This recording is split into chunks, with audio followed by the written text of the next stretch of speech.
We're starting off our similarity chapter here on day 2 of all things. We're skipping over day 1. Day 1 was more of an introduction, but because we've studied this topic before, we thought maybe we'll just jump ahead. Now, a lot of this will look familiar because we've actually seen this in Unit 2. In Unit 2, we were talking about our transformation. So we were taking shapes on the coordinate plane and we were reflecting or rotating. And in one case, we were doing a dilation. And that's essentially what we're talking about today. Everything in this chapter has to do with the concept of similarity. We've already studied the concept of congruency. But now we're going to ask, how do you know if two objects are similar? And so we're starting off this chapter with something that we've already seen. Because we've already seen dilations, that's a launching point where we can more easily get into the broader conversation of how do we know two objects are similar. Now we're viewing them very specifically through a dilation today, and it won't always be a dilation every single day in this chapter, but it's just our starting point.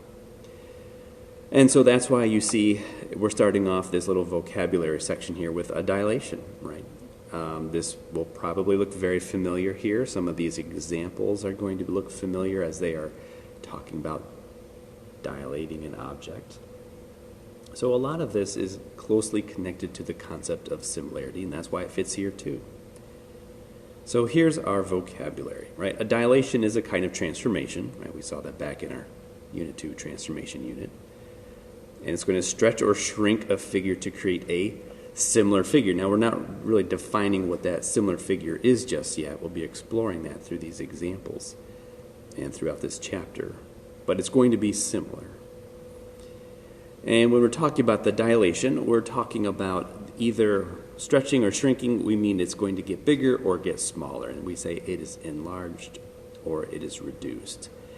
And not only is it getting bigger or getting smaller, enlarging or reducing, but it's actually going to move. And we describe that by saying with respect to a fixed point called the center of dilation. So when we plot our objects, you'll see that happen in just a moment.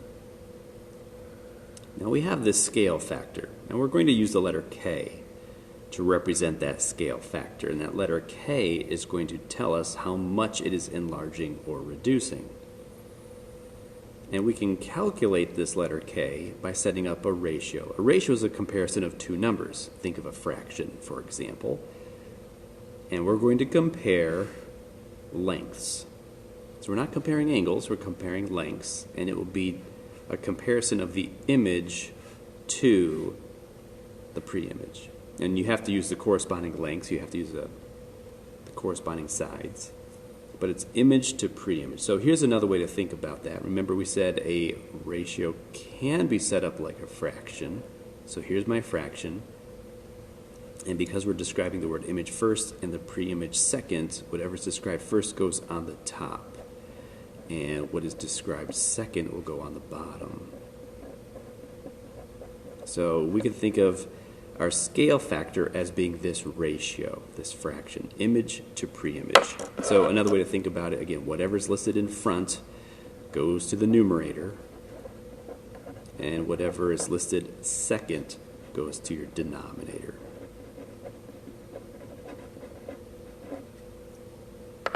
So since we're going to be working with a value here, it's going to tell us whether the object is getting enlarged or reduced. We want to kind of have a way to gauge what's happening, if it's getting bigger or smaller. And that's what these bullet points are about. So if your scale factor is somewhere between 0 and 1, notice it's not negative, it's not a negative number, but it's between 0 and 1, this is a reduction. So for example, you could think of a value between 0 and 1, like 1 over 4. All right, so it's a positive number between 0 and 1, 1/4. This will be 1/4 of the original size. Think of it like dividing by 4. Or another example could be something like 2/3. The idea is you can multiply by 2 and divide by 3, and it's still smaller than the original because that number's less than 1. However, if your value of k is bigger than 1, it's getting bigger. All right, so you might think, well, what happens if k is equal to 1 exactly? Well, it's neither getting bigger nor getting smaller, so that means the figures are congruent. And we spent plenty of time talking about congruent figures. We're going to talk about similar figures in this chapter. Now, when we're talking about similarity, this is what it means, and this will be the theme throughout this entire chapter. Similar figures have these two qualities. The corresponding sides are not equal to each other. They're different, but the way in which they're different can be measured. We say they are proportional. And the corresponding angles are congruent. So we have to memorize these phrases because this is the theme of the entire chapter. So we're going to be taking a look mostly today on this part here having to do with our scale factor, our image, our pre-image, noticing how objects enlarge and reduce and how they move with respect to the center of dilation. Most of what we're doing here is going to be similar to what we've seen before in our transformation unit. And then we'll be talking more about similarity in the days to come. But they are closely connected to each other. So here are a variety of different examples that we're going to take a look at, such as drawing a dilation. Here we're going to start off with triangle ABC. Here are the coordinate points.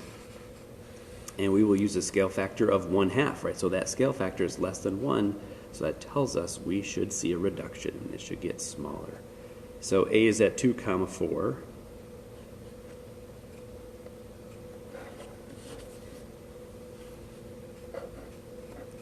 And B is at 6, -4.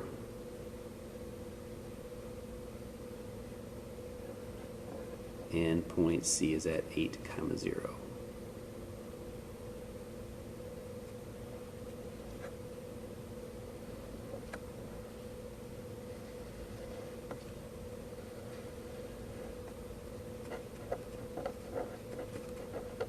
This is the original, so we're calling it the pre-image. It's before the movement, before the change. So we're going to use a scale factor of 1/2, and I jumped over this, but this is the rule. This is how you communicate how objects are changing. We're going to take that scale factor called k and multiply it to the x-coordinate, and we will multiply it to the y-coordinate as well. So let's take each of our values. All right, so here are the points. Point A is at 2, 4, and we're going to multiply each of those numbers by 1/2. So what we're thinking in our head is we're going to take that scale factor of 1/2 and multiply it to the x-coordinate of 2, and we'll also take that scale factor of 1/2 and we'll multiply it to the y-coordinate of 4. So that's what we're thinking in our head, and that will give us point L. So 1/2 of 2 is 1, and 1/2 of 4 is 2. This will be our new location. So 1/2 of 6 is 3, and 1/2 of -4 is -2. And for point N, 1/2 of 8 is 4, and 1/2 of 0 is still 0. Now, in the past, we've used prime notation. We would call this A prime, B prime, C prime. We could still do the same, but we're just calling it L, M, and N. So let's put these points on our graph. L is at 1, 2. M is at 3, -2. And N is at 4, 0.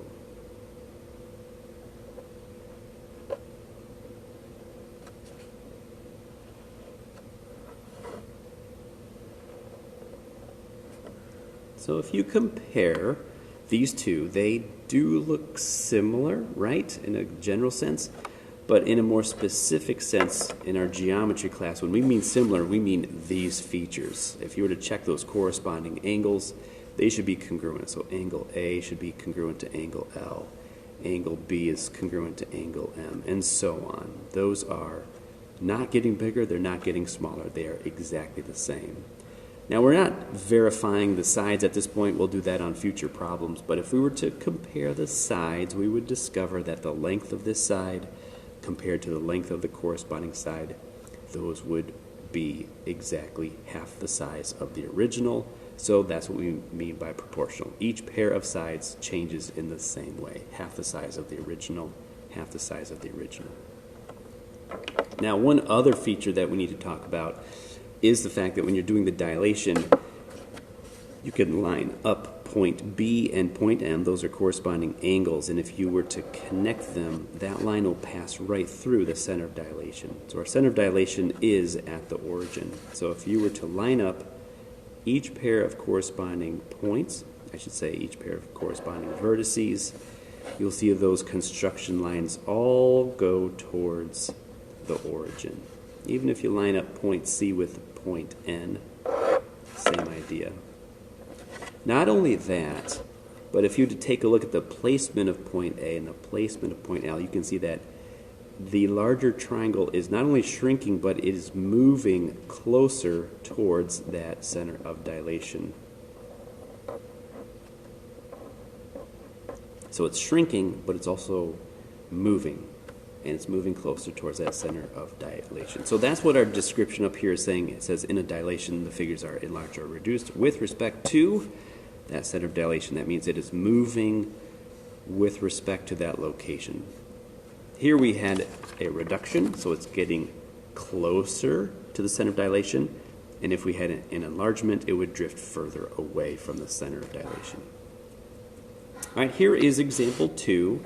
Here we have our triangle ABC, and this time we want to enlarge it with a scale factor of 12. All right, that number is so big, we're not even going to be able to graph it because 12 times bigger is going to be right off the chart. But we can still calculate the length of the corresponding sides. And we're going to show you how to do that here. The concept is that those corresponding sides are proportional. So if we can find the original side, we just scale it up 12 times bigger, and that'll be the length of the new side.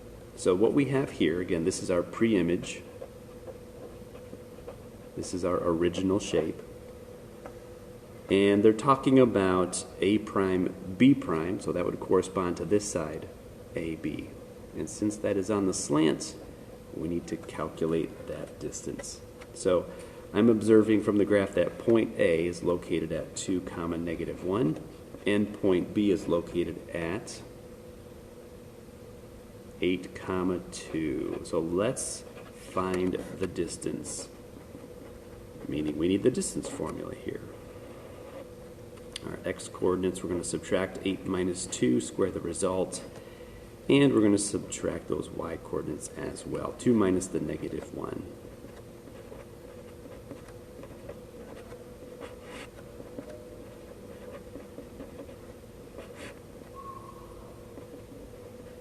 Now, once we get to the square root of 45, you might say, hey, there's our distance, right?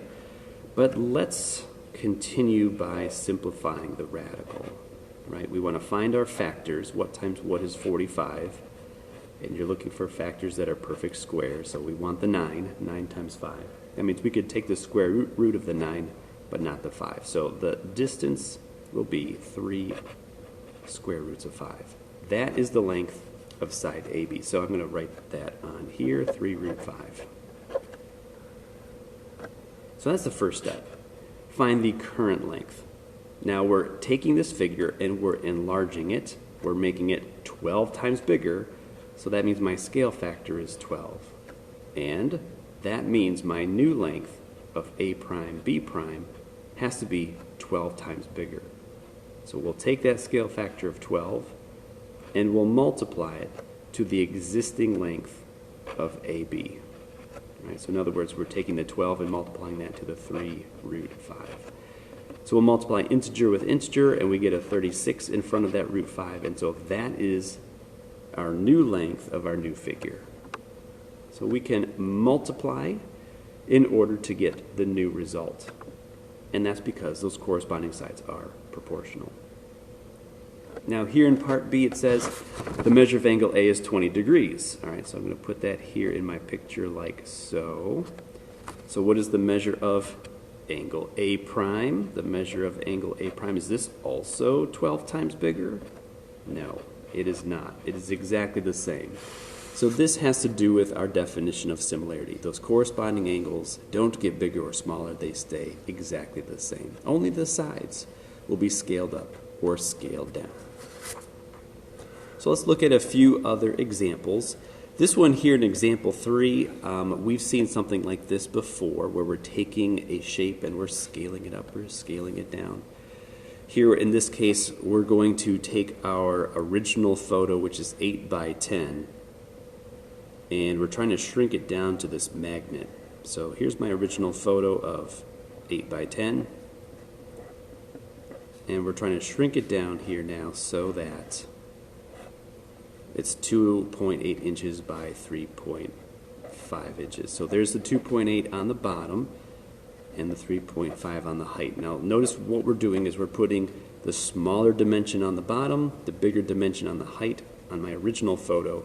So when I set up my magnet picture, again I want the smaller dimension on the bottom and the bigger dimension on the height. So we're pairing up the small side with the small side. Those are your corresponding sides. And the larger number with the larger number. So the height with the height. Those are corresponding sides as well. Now we said we can calculate the scale factor, that's what we have to find, the scale factor, by taking these corresponding sides and comparing them. Again, this is called a ratio. And you can think of a ratio like a fraction because we're comparing these two numbers. One goes on the top, one goes on the bottom, and that's our comparison. But we have to keep track of which is which. So recall that the pre-image comes before the image. That word pre, that prefix pre, means it comes before the image. So this is the original. So this is your pre-image, and this is your image.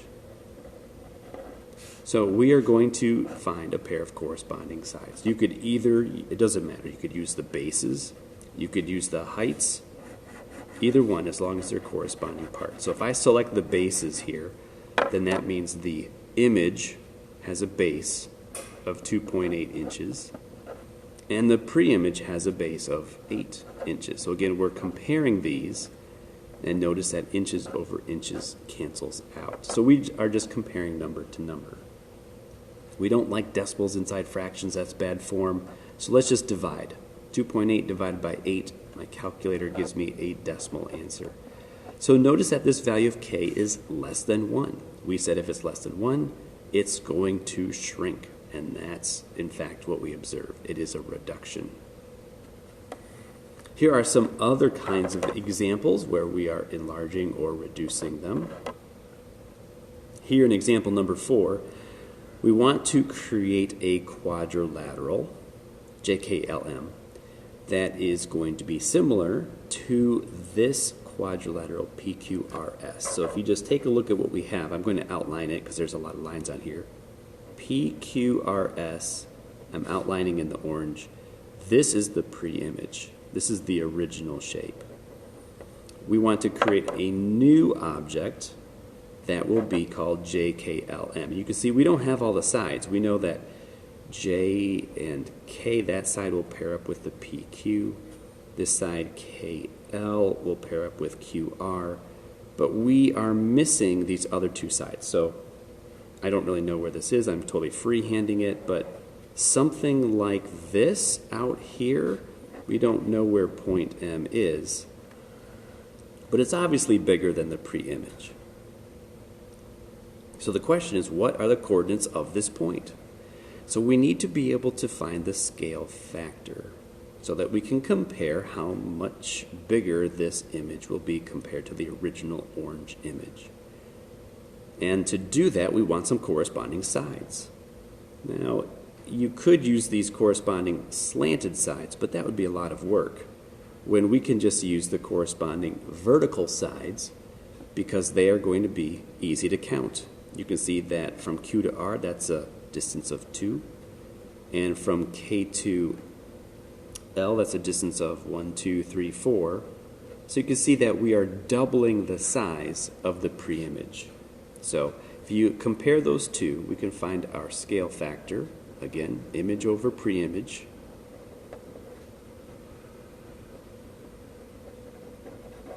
Which is 4 over 2. All right, so we're going to take information from the orange triangle, the pre-image, and we're going to double it. So if we want to figure out where point M is, find its corresponding point S. We're just reading this information off of the graph. S is located at, looks like 5 to the right and 5 up. Okay, how about that? So 5 comma 5 is where the point S is. So if we want to get to point M, then we have to make everything 2 times bigger. So let's double the X coordinate and double the Y coordinate. And that's where it should be placed, which I think is off the grid. Yeah, there's 9, there's 10, there's 10. So I was close when I was eyeballing it, but that's where it would end up. So if we can do this placement by identifying the scale factor using a coordinate grid, the question comes up, what if we don't have a coordinate grid? We still need to find the scale factor by comparing corresponding lengths or corresponding distances. Here, for example, on example 4, we were comparing these corresponding sides of the figure. But did you know we didn't have to use those? We could have instead just said, what is the distance that a point is from the origin? Look at this. Point R is 2 units to the right of the origin, and point L is 4 units to the right of the origin. See, that's 2 times bigger. Or we could have gone up along the y-axis. Point P is 3 units away from the center of dilation. So if you go up to point J, that's going to be 6 units up from the center of dilation. So as long as you know the center of dilation, you can count the distance away from that. And that's what we're going to do here because we have a center of dilation identified by point C. So this is the distance to point P, which we have to figure that out, that's an X. And then it is also the distance to point P prime. So in other words, we're not actually calculating the length of the sides of the triangles. Like we did in the previous example, we used the lengths of the sides of the figures. Because we don't have the information here in example 5. I can't compare the base to the base. I cannot compare the height to the height. I cannot compare the side to the side. So instead we'll compare distance to the center of dilation to distance to the center of dilation. So these two have to add up to 14 because we know that total distance is 14. So 14 minus 4 will give us 10. So now we know this is 10. All right. This is P, which means this will be my pre-image. This is P prime. So that's the result after the change. So this is my image. Triangle B is the image. So when we set up our scale factor and we want image over pre-image,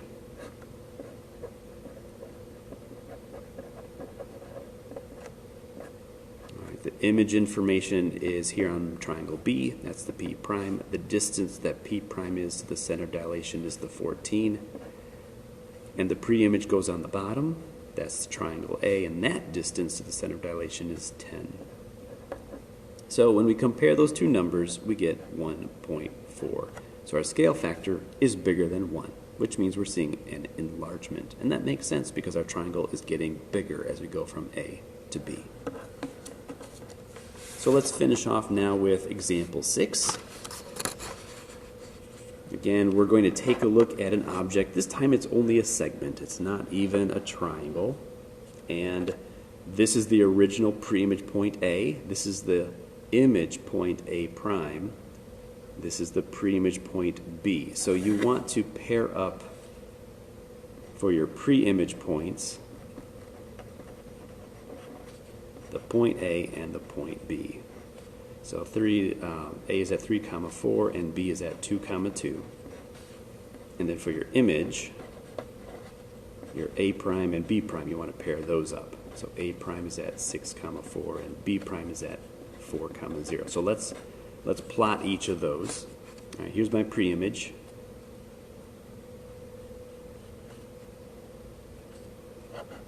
Point A and B is at 2, 2. So there's my original segment AB. So now we're going to apply this dilation, and we get this new shape. Let's see if it's bigger or smaller. A prime is at 6, 4. There's the A prime at 6, 4, and then B prime is at 4, 0.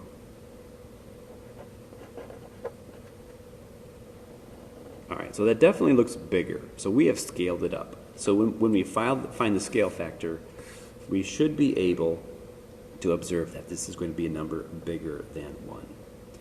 Now we have two options in how we do that. We could use the distance formula. We could calculate the length of the pre-image. We could calculate the length of the image and set up that ratio to find k, right? That ratio of image over pre-image, because those are corresponding sides. Those are corresponding lengths. But there's a faster and easier method, and to do that, we actually need the center of dilation first. So let's find the center of dilation. Line up your corresponding points. Line up B with B prime. And that means my center of dilation is somewhere on that orange line. Line up A with A prime. Create a construction line there. And that means my center of dilation is somewhere on that orange line as well. So where these orange lines meet, that is my center of dilation. So my center of dilation is located at 0, 4. So now that we know where it is, again, what we're doing is we're reverting back to this method here, where we can count the distance from the center of dilation to a point. The trick is you can't count on a diagonal, right? You have to count horizontal or you have to count vertical. And notice that in example 6, point A and A prime are both on the same horizontal line. So starting at the center of dilation, we can count the distance to point A, 1, 2, 3. And then we can count the distance to point A prime, which will be 6. So our scale factor is going to be 2. So we have doubled the length to get A prime, B prime.